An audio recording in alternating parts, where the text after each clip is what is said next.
Video laryngoscope. Creative solutions applied to medicine. Catherine Blaha, Javier Barona, Soledad Armillo. Why is it necessary?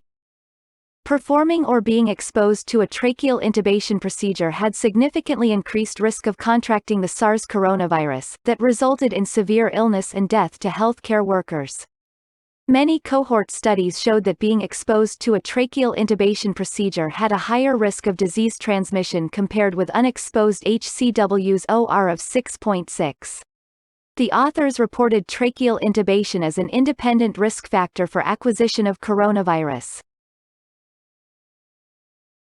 International associations recommend for airway management and tracheal intubation specific to the SARS-CoV-2 patient, the use of video laryngoscope if it is available.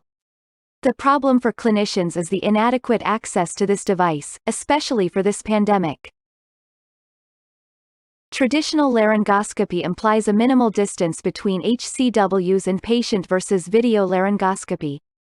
Video laryngoscopy should be used, ideally with a display separated from the blade, to avoid placing the face of the intubator close to the patient. Therefore, we decided to create a solution due to the absence of this device in our unit.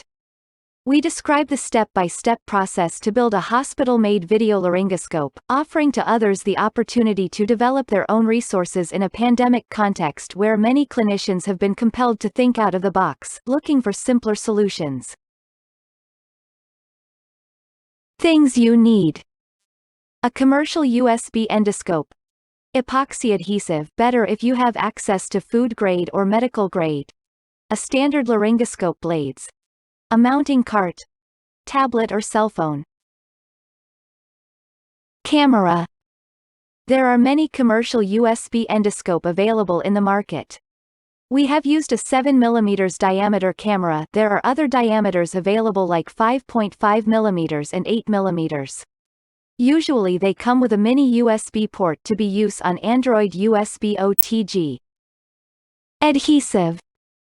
The adhesive we use is an epoxy resin called cold weld, also known as liquid steel, because it is largely available in the market and it can weld well on stainless steel and many other surfaces. There are some epoxy adhesives that are food grade or medical grade that it's worth to try, but we do not have easy access to them.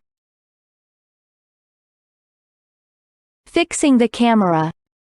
To fix the camera, we first used a fast curing adhesive to ensure that the camera is correctly positioned. In our case we used an UV curing adhesive. Other alternatives can be a cyanoacrylate adhesive, superglue, or if there is no available, just a paper tape, medical or masking, to hold the camera after the epoxy adhesive has been applied. Once the camera has been positioned, the two parts must be mixed thoroughly in equal parts until evenly colored. Once mixed, we will have a couple of minutes until it starts to set. Apply generously, avoiding covering the camera or light from the blade.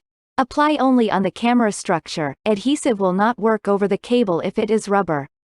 Depending the brand, it can take 4 to 10 minutes to set, and it reaches usable strength in 12 to 24 hours.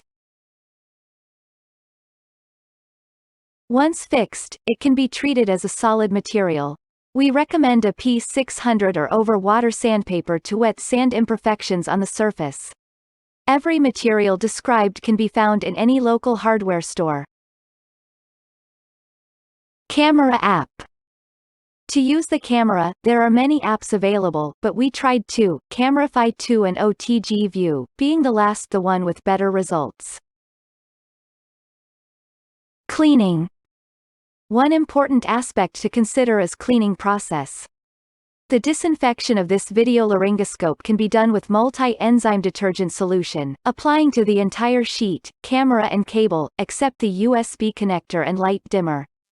Then we used a 70% alcohol for external use. Both can be utilized once adhesive is fully cured. The same procedure used for traditional video laryngoscope. The process can be repeated as many times needed.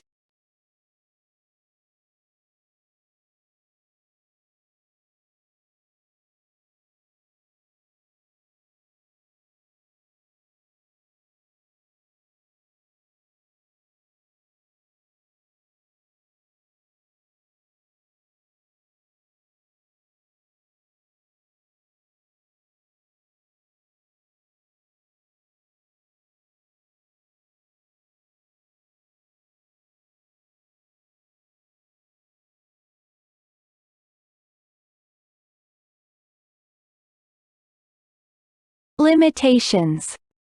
We are conscious about other alternatives available with 3D printing technology. However, we are also aware that these methods are time-consuming and require specific equipment and materials, a restriction in medical units with less resources and accessibility to these equipments. Nevertheless, the limitations are that the device has not been validated previously and requires training in the intubation technique with a video laryngoscope. Bibliography.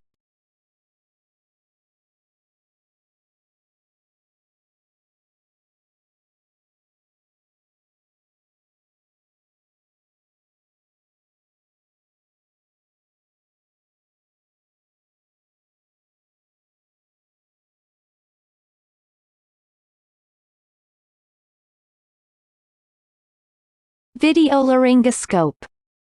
Creative solutions applied to medicine.